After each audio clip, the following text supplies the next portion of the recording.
Alors, il y a quelques sondages qui montrent que le président de la République connaît un petit regain de popularité, ou au moins que son impopularité cesse de se creuser.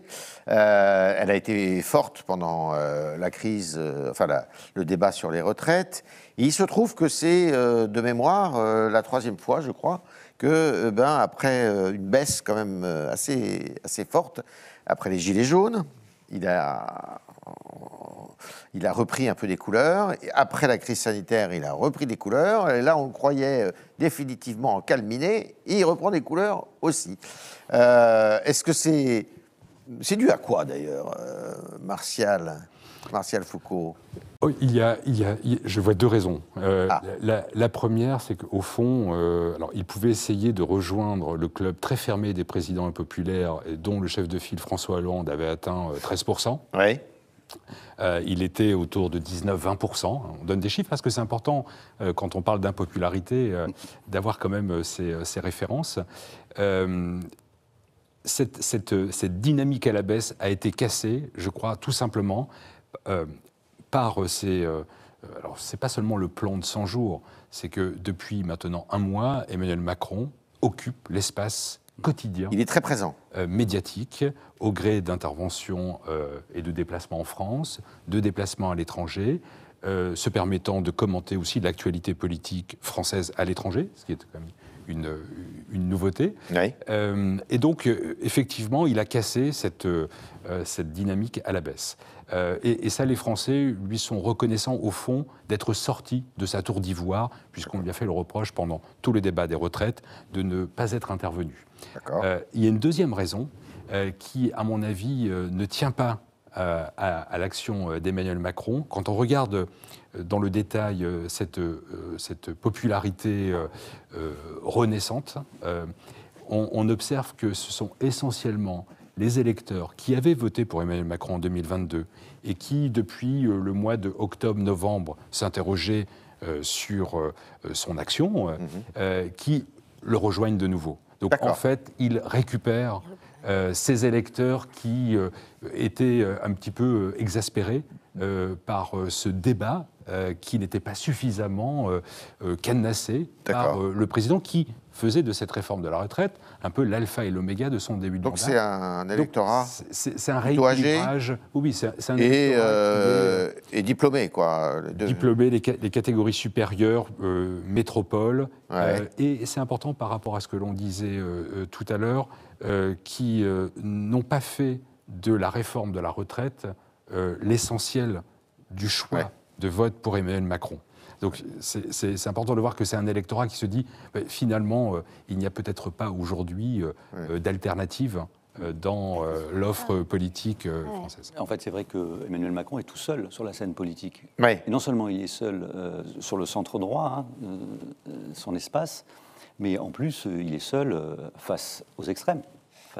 Il est seul et il y a deux autres figures qui émergent, c'est Mme Le Pen et M. Mélenchon. Il apparaît en seul opposant, en fait, et donc il a une place de choix.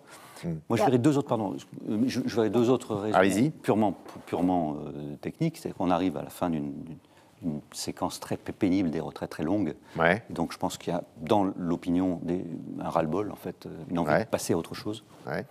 Et puis aussi, on arrive à l'été, c'est aussi un moment où ça retombe, la tension... Avec le printemps Je ne sais pas, mais... La saison des amours. Peut-être.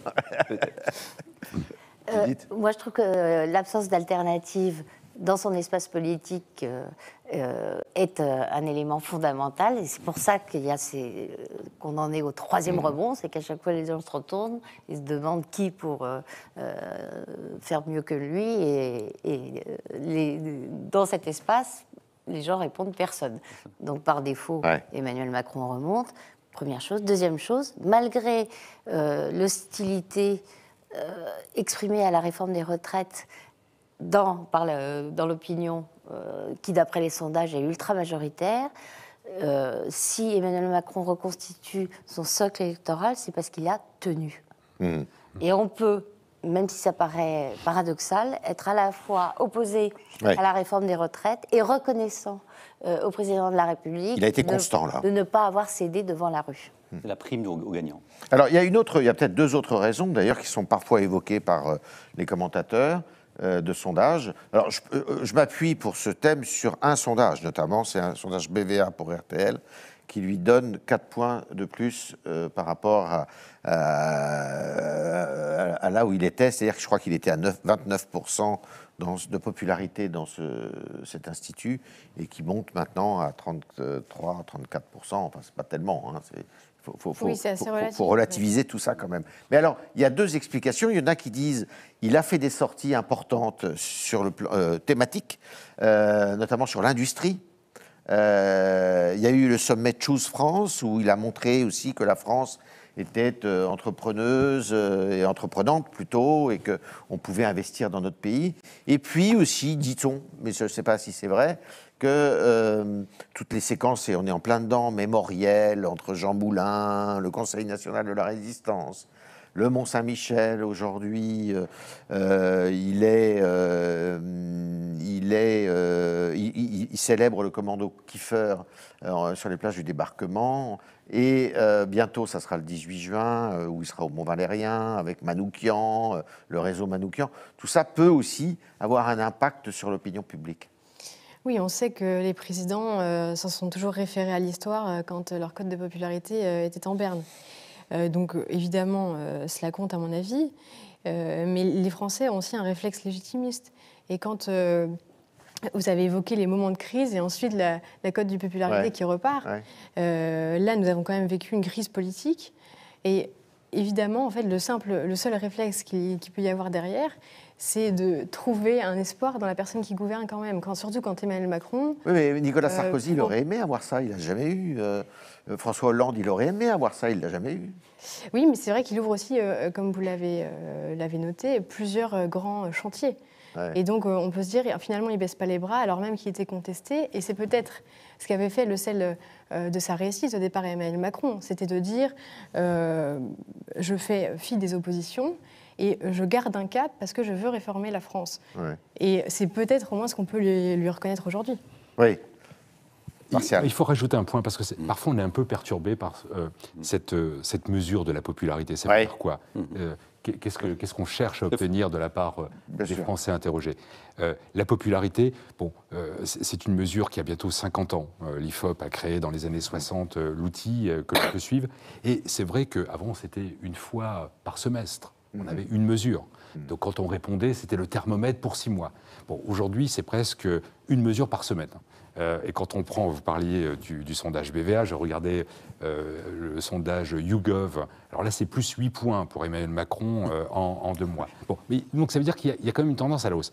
Et moi, je me pose toujours la question, qu'est-ce qu'on mesure ? On mesure un amour pour l'action d'un président, une satisfaction, ou bien le contraire, c'est-à-dire, quand vous avez dit tout à l'heure, c'est moins pire, je pense que c'est exactement l'expression que vous employez. C'est ça, en fait. C'est-à-dire que pourquoi François Hollande, pourquoi Nicolas Sarkozy n'ont pas bénéficié de tels rebonds ? Il faut bien voir qu'ils avaient, pour ces deux présidents, un seul opposant. Opposant de gauche ou opposant de droite. Il y avait une figure, j'allais dire, tutélaire qui s'opposait. Pour Emmanuel Macron, il bénéficie d'oppositions morcelées ou atomisées. Et donc, on n'a pas un jeu complémentaire. C'est-à-dire, j'aime ce président et donc je n'aime pas son opposant. Ou je déteste ce président et j'aime son opposant. Marine Le Pen est plutôt appréciée des Français. Et l'opposante à Emmanuel Macron, aujourd'hui, Marine Le Pen. C'est justement ça qui crée aussi... Elle n'a pas plié le match avec Mélenchon. Non, mais les sondages le montrent. C'est ce qui crée le paradoxe de cette situation. C'est que... cela crée en même temps une crise politique. Parce qu'on n'a pas tendance, comme un président de droite ou de gauche, à assumer, par exemple, d'aller directement vers un extrême, qui serait donc ici représenté par Marine Le Pen. Mais force est de constater que c'est quand même, aujourd'hui, la seule force d'opposition qui existe. Avec une singularité, c'est que, effectivement, Marine Le Pen, je suis d'accord avec vous, a des niveaux d'adhésion très élevés. On est autour de 30-35%. Mais ça veut dire que tous les opposants à Emmanuel Macron ne parviennent pas à avoir 50%. Ce qui n'était pas le cas des opposants à Nicolas Sarkozy ou à François Hollande. Et on voit bien que là, c'est le morcellement de cette opposition qui ne permet pas à quelqu'un de s'imposer. Donc, Emmanuel Macron, je dirais, est presque protégé par ses opposants.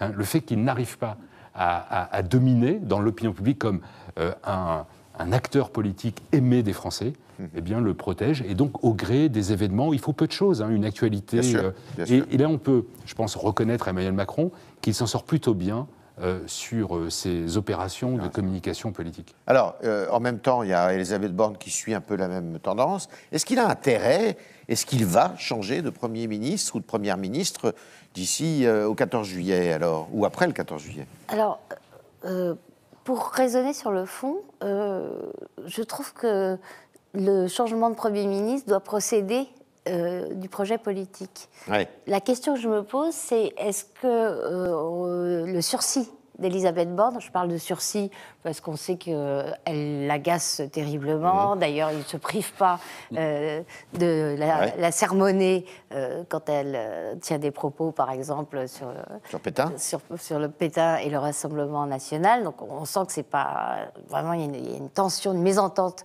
entre eux. Et pourquoi est-elle en sursis ? Hypothèse optimiste, parce que Emmanuel Macron se demande d'abord quoi faire avant de se poser la question du avec qui. Ouais. Mais peut-être est-ce trop optimiste, peut-être qu'il n'a juste pas de nom qui lui conviennent dans la tête, peut-être qu'après tout, elle ne lui fera pas d'ombre et elle ne représentera jamais de menace, même s'il n'est pas, évidemment, il ne sera pas candidat, mais en tout cas, il aura des choix à faire pour la suite du quinquennat. Enfin, le prochain quinquennat, il aura des choix politiques à faire. Donc, elle est relativement confortable. En plus, elle est solide, elle ne se laisse pas abattre. Elle présente quand même des qualités de confort pour un président de la République qui n'a pas l'air d'avoir un projet extrêmement clair dans la tête. D'accord. Emmanuel, est-ce que chez les Républicains, parti que vous fréquentez de temps en temps, plutôt plus que moi, on nourrit ici et là, chez certains, l'ambition de devenir peut-être le Premier ministre d'Emmanuel Macron? Ça a été évidemment qu'une offre de Premier ministre, ça peut faire changer les idées très vite. Ouais. Mais aujourd'hui, là, c'est pas vraiment dans les tuyaux. On a parlé, on a fait circuler des noms, notamment même celui de Gérard Larcher, qui a été obligé de dire non clairement. Oui, de démentir publiquement. Et donc, ça vous fait sourire? Non, mais c'est parce que c'est vrai, et on l'entendait, nous, mais lui, il pensait que c'était pas utile de le dire aussi clairement qu'il l'a dit. Ouais. Il a quand même été obligé de faire une télé pour ça. Ouais. Mais non, je pense que les Républicains, ils sont dans une phase là où très affaiblis, ils ont énormément souffert, ils ont failli disparaître. Cette séquence immigration, c'est la première lueur qui apparaît dans le ciel de la droite depuis la présidentielle. D'accord. Ils avaient commencé leur reconstruction avec un espoir sur les retraites en annonçant partout, en claironnant, nous allons être la force d'appoint de l'Assemblée et vous allez voir ce que vous allez voir. Bon. Et ils se sont divisés. Patatras, ça a explosé. Et ils n'ont pas pu, d'ailleurs ça leur a posé de gros problèmes. Ils n'ont pas pu être audibles, donc ça a complètement massacré leur stratégie de reconstruction. Et là, avec cette séquence immigration, parallèlement, il y a énormément de chantiers qui sont lancés. Il y a c'est toujours les mêmes chantiers. Hein. On construit avec un projet de reconstruction des ateliers. Il va y avoir le 17 juin une grand-messe pour la refondation du parti au Cirque d'hiver. Ils ont lancé une école des cadres. Ils ont lancé un média. Ils ont un think tank aussi externe au parti qui va s'animer. Enfin, il s'appelle c'est pas encore, ils n'en ont pas encore le nom, mais c'est Jean Leonetti, le maire d'Antibes, qui en est chargé. Qui va s'en charger. Donc l'idée, c'est de créer une force extérieure pour pouvoir renourrir le parti. Bon, c'est toujours des chantiers classiques, ça, quand il y a un parti qui a beaucoup souffert.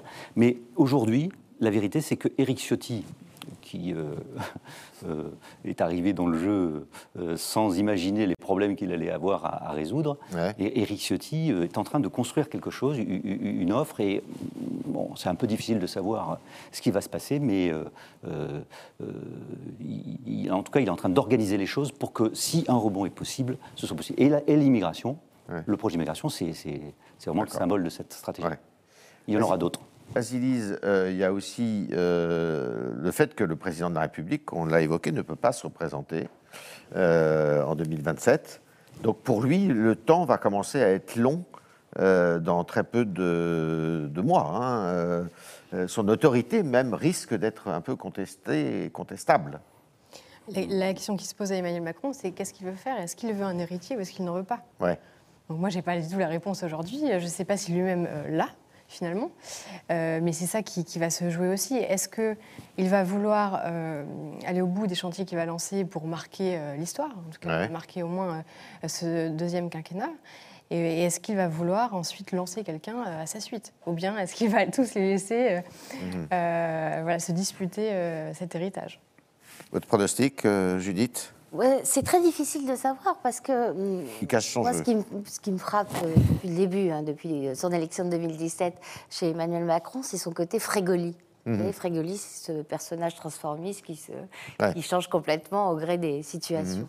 On ne sait jamais devant quel Macron on se trouve. Il est profondément contradictoire. Donc, à mon avis, profondément non structuré, parce que quand on est solidement structuré, on ne peut pas se livrer à ces volte-face auxquels il nous a habitués. Donc, quoi à transmettre? Quel côté? Quel Macron aurait un héritage à transmettre, première chose. Deuxième chose, ses relations politiques personnelles font son âge aussi. Ça joue, mine de rien, même s'il est président de la République, sur son ascendant. Un plus jeune que lui, encore plus jeune, on ne voit pas très bien comment ça pourrait avoir lieu. Martial? Je rajouterais 2 points. La question de l'héritage, elle me semble très, très importante. Je continue à penser que Emmanuel Macron, contrairement aux autres présidents passés, n'a pas cette longue histoire politique qui ne l'a pas amené à vivre dans la vie de partis politiques, à être candidat à d'autres élections, notamment locales. Alors, ça amène, me semble-t-il, Emmanuel Macron à essayer d'être un président qui, dans l'histoire, aura marqué la vie des Français. Bon. Il lui reste 4 ans, parce qu'aujourd'hui, le bilan est quand même assez mitigé après 6 ans. Donc, il a cette volonté d'être un président qui a marqué. Mais il y a une deuxième contrainte, et je crois que ça devient une contradiction, à vrai dire, c'est qu'à ne pas vouloir désigner d'héritier, je pense qu'il ne le fera pas, il a une peur, sans mauvais jeu de mots, mais il a une peur bleue, c'est qu'il soit le président qui a installé Marine Le Pen à l'Élysée. Et donc, il n'a pas envie de lui serrer la main après l'élection présidentielle de 2027. Donc, est-ce que cette hantise va l'amener à modifier j'allais dire son rôle en vue de l'élection présidentielle de 2027? Si véritablement il a cette anxiété interne, alors il va être obligé de sortir en quelque sorte du bois, et d'adouber soit un membre de la Macronie historique, ou bien il devra prendre une position vis-à-vis de son ancien Premier ministre, Édouard Philippe, si lui-même est candidat. Ça ne fait pas de doute pour vous, aujourd'hui, Édouard Philippe fait tout pour essayer d'être candidat ou... Oui, il fait tout. Il pose des petits cailloux, quoi. Parce il fait tout pour essayer d'être candidat sans que personne ne s'en rende compte. Oui, voilà, c'est ça. Il y a 2 ans, là, où il doit être à la fois présent mais discret. Et puis, il faut... Je pense qu'il y a un élément important. Il est plus présent, justement, qu'à Wauquiez. On a un moment très important, mais peut-être que d'ailleurs le calendrier n'aidera pas la Macronie. Les prochaines élections importantes sont celles de 2026. Élections locales, régionales, départementales, qui vont être redoutables pour Macron. Absolument, absolument. Et ça, de ce côté-là, je pense qu'Édouard Philippe a un avantage par rapport à son réseau qu'il est en train d'établir, le maillage du territoire. Il est en train d'essayer de faire vivre sa formation avec des représentants, alors que du côté de Renaissance, il y a une grande difficulté quand on voit les comités locaux, ils sont plutôt désertés. Et donc ça pose quand même problème pour 2027.